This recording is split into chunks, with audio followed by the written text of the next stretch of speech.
Welcome friends. आज हम लोग भारत के संविधान की प्रस्तावना के बारे में अध्ययन करेंगे। Preamble of the constitution. मूल रूप से प्रस्तावना का सर्वप्रथम उल्लेख अमेरिकी संविधान में किया गया था। इसके बाद अन्य देशों के संविधान ने इसे अपनाया। प्रस्तावना के संबंध में महान न्यायविद पालकीवाला ने कहा कि यह संविधान का परिचय पत्र है। प्रस्तावना जहाँ से शुरू होता है इस तरह के शब्द हैं। हम भारत के लोग भारत को एक संपूर्ण प्रभुत्व संपन्न समाजवादी धर्मनिरपेक्ष लोकतांत्रिक गणराज्य बनाने के लिए और इसके समस्त नागरिकों को सामाजिक आर्थिक और राजनीतिक न्याय विचार अभिव्यक्ति धर्म विश्वास उपासना की स्वतंत्रता प्रतिष्ठा और अवसर की समता प्राप्त कराने के लिए तथा व्यक्ति की गरिमा और राष्ट्र की एकता तथा अखंडता सुनिश्चित करने वाला बंधुत्व बढ़ाने के लिए दृढ़ संकल्पित होकर अपनी इस संविधान सभा में आज दिनांक 26 नवंबर 1949 को एतद द्वारा संविधान को अंगीकृत अधिनियमित और आत्मार्पित करते हैं। प्रस्तावना का उल्लेख प्रस्तावना का लिखे हुए शब्द संविधान या राजनीति विज्ञान या अन्य पुस्तकों में मिल ही जाएंगे। हम लोग को मेन बातें जो जाननी है वो प्रस्तावना की विशिष्टता, इसके तत्व, इसमें उल्लिखित शब्दों का महत्व, इसके बारे में हम लोग जानेंगे। इन्हीं से मुख्यतः प्रश्न पूछे जाते हैं। अब हम लोग लिखेंगे प्रस्तावना के तत्व। कौन कौन से तत्व हैं? पहला है, उसमें चार मूल तत्व हैं। प्रस्तावना के चार मूल तत्व हैं। पहला है संविधान के अधिकार का स्रोत।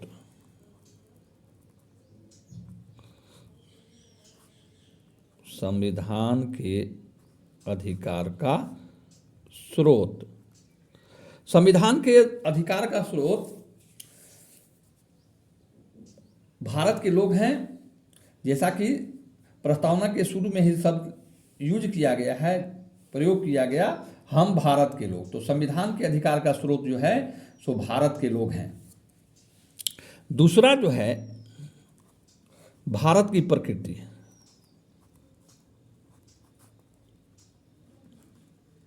भारत की प्रकृति क्या है? यह प्रस्तावना घोषणा करती है कि भारत एक संप्रभु राष्ट्र है। संप्रभु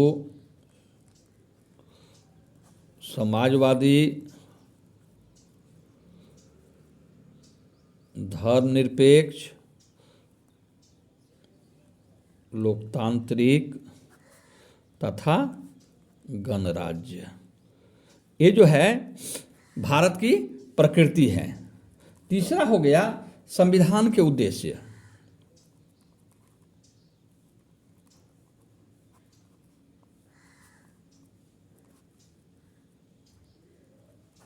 संविधान का उद्देश्य क्या है? संविधान का उद्देश्य है कि अपने नागरिकों के बीच न्याय, स्वतंत्रता, समता व बंधुत्व बढ़ाना, यही उसका उद्देश्य है।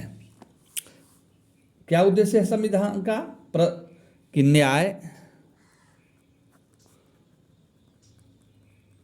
स्वतंत्रता, समता तथा बंधुत्व। चौथा जो है संविधान लागू होने की तिथि।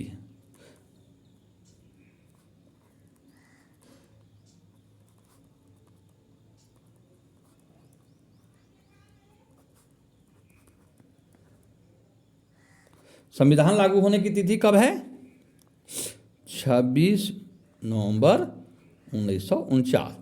प्रस्तावना के यही चार मूल तत्व हैं। संविधान के अधिकार का क्षेत्र, दूसरा भारत की प्रकृति, तीसरा संविधान के उद्देश्य, चौथा संविधान लागू होने की तिथि। अब आते हैं हम लोग प्रस्तावना के मुख्य शब्द।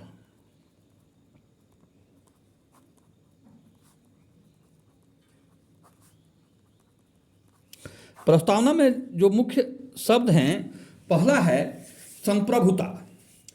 प्रस्तावना में एक एक शब्द जो उल्लिखित हैं उनका विशेष अर्थ है और विशेष महत्व है, इसीलिए हम लोग उनमें उल्लिखित मुख्य शब्दों का अध्ययन करेंगे। पहला जो है संप्रभुता। संप्रभुता संप्रभुता से आशय यह है कि भारत किसी अन्य देश पर न तो निर्भर है, न ही यह किसी अन्य देश का डोमिनियन है। इसके ऊपर और कोई शक्ति नहीं है और यह अपने मामलों का निस्तारण करने के लिए स्वतंत्र है। दूसरा जो है समाजवादी। तीसरा जो है धर्मनिरपेक्ष।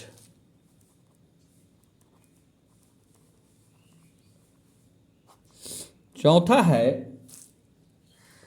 लोकतांत्रिक। पांचवा है गणतंत्र। गणतंत्र। छठा है न्याय। सातवां है विचार अभिव्यक्ति न्याय। सातवां है स्वतंत्रता। आठवां है समता। नौवां है बंधुत्व। बंधुत्व। इसी तरह के शब्द, ये सब इन शब्द जो है सो प्रस्तावना में मुख्य शब्द हैं। समाजवादी और संविधान का उद्देश्य जो है सो इसी तरह की व्यवस्था को देश में स्थापित करना है।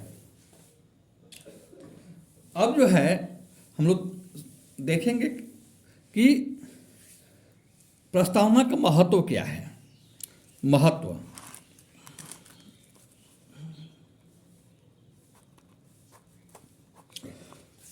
ठीक है। प्रस्तावना जो है उसके महत्व के बारे में बहुत सी चर्चाएं हुआ है और भिन्न विशेषज्ञों ने अपनी राय भिन्न तरह से दिए हैं। एक अल्लादी कृष्णा स्वामी अय्यर ने संविधान की प्रस्तावना के बारे में बताया कि संविधान की प्रस्तावना हमारे दीर्घकालिक सपनों का विचार है। कृष्णा स्वामी अय्यर, अल्लादी कृष्णा स्वामी अय्यर ने कहा कि हमारे दीर्घकालिक सपनों का विचार, दीर्घकालिक सपनों का विचार। प्रस्तावना क्या है? दीर्घकालिक सपनों का विचार है। और प्रारूप समिति के सदस्य एक के एम मुंशी थे। वो बताए कि हमारे संप्रभु लोकतांत्रिक गणराज्य का भविष्य फल है। के एम मुंशी बोले कि हमारे संप्रभु गणराज्य का भविष्य फल है। ठीक है। इसी तरह से एम हिदायतुल्लाह जो भारत के पूर्व मुख्य न्यायाधीश थे, वो कहते हैं कि प्रस्तावना अमेरिकी की स्वतंत्रता की घोषणा के समान है, लेकिन यह घोषणा उससे भी ज्यादा है। यह हमारे संविधान की आत्मा है। एम हिदायतुल्लाह, एम हिदायतुल्लाह क्या है? संविधान की आत्मा है। प्रस्तावना, ये बोले कि प्रस्तावना संविधान की आत्मा है। ठीक है। इन सब बातों से या इन सब विचारकों के मत से यह स्पष्ट है कि प्रस्तावना में जो शब्द या जो उद्देश्य उल्लिखित किए गए हैं, जो प्रस्तावना का उद्देश्य देश में लोकतांत्रिक, समाजवादी, धर्मनिरपेक्ष गणतंत्र स्थापित करना है, जिसमें सभी को न्याय, स्वतंत्रता, समता तथा बंधुत्व प्राप्त हो सके। अब जो है संविधान के अब बार न्यायालय के समक्ष अनेक बार यह प्रश्न आए कि प्रस्तावना संविधान का भाग है या नहीं। प्रस्तावना संविधान का भाग।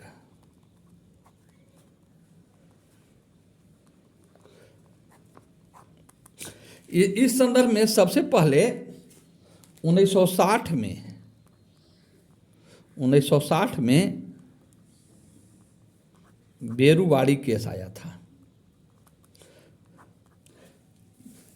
बेरुवाड़ी केस में उच्चतम न्यायालय ने कहा कि प्रस्तावना संविधान में निहित सामान्य प्रयोजनों को दर्शाता है और इसीलिए संविधान निर्माताओं के मस्तिष्क के लिए कुंजी।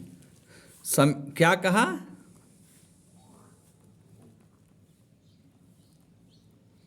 संविधान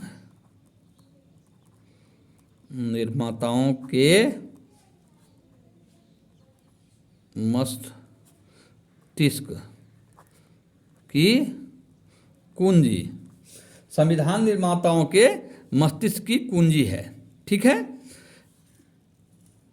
लेकिन उच्चतम न्यायालय ने इसे प्रस्तावना को संविधान का भाग मानने से इनकार कर दिया कि यह प्रस्तावना भले ही संविधान निर्माताओं की मस्तिष्क की कुंजी है, लेकिन यह संविधान का भाग नहीं है। इस संदर्भ में एक लैंडमार्क डिसीजन है, जो वह केशवानंद भारती केस है।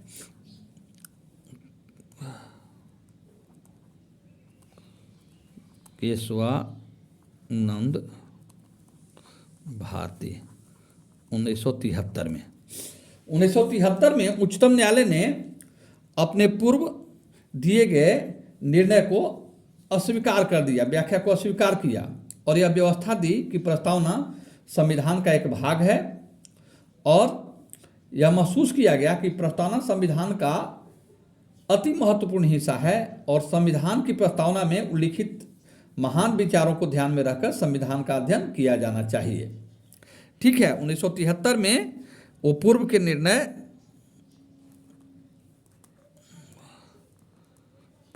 निर्णय को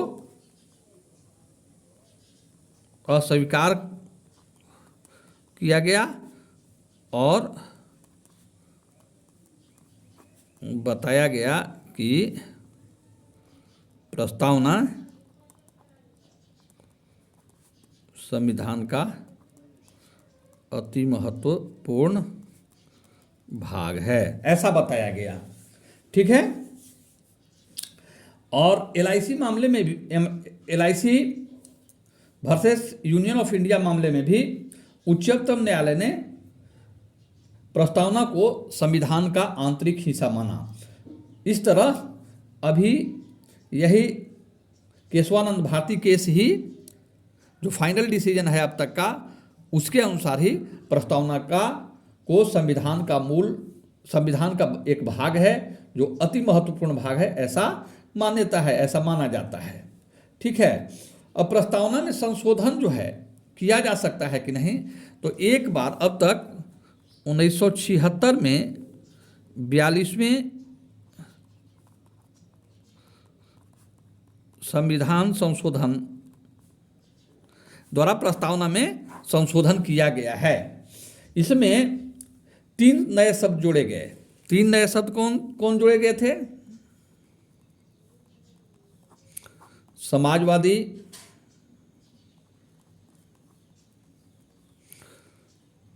धर्मनिरपेक्ष और अखंडता। तो अब तक प्रस्तावना में केवल एक ही बार संशोधन किया गया है। पहले के केशवानंद भारती केस में ही सर्वोच्च न्यायालय ने यह बताया कि प्रस्तावना में संशोधन अन्य संविधान के भाग में संशोधन की तरह किया जा सकता है, किंतु संविधान की मूल विशेषताओं जो कि प्रस्तावना में उल्लिखित है उसको ध्वस्त करने वाला संशोधन नहीं किया जा सकता है। कुल मिला जुलाकर यह कहा जाए कि अभी यह स्थापित है कि संविधान में प्रस्तावना एक अति महत्वपूर्ण भाग है तथा इसमें केवल सकारात्मक संशोधन किए जा सकते हैं। इनको प्रस्तावना में उल्लिखित किसी भी विचार को, किसी भी विशेषता को ध्वस्त करने वाला संशोधन स्वीकार नहीं किया जा सकता है। आशा है आप लोग इसे समझ गए होंगे। इससे एक प्रश्न हर एक परीक्षा में आते हैं, पीएससी की भी परीक्षा में प्रस्तावना में उल्लिखित शब्दों के उल्लेख के बारे में पूछे जाते हैं। आप लोग इसे प्रैक्टिस करें। Thank you.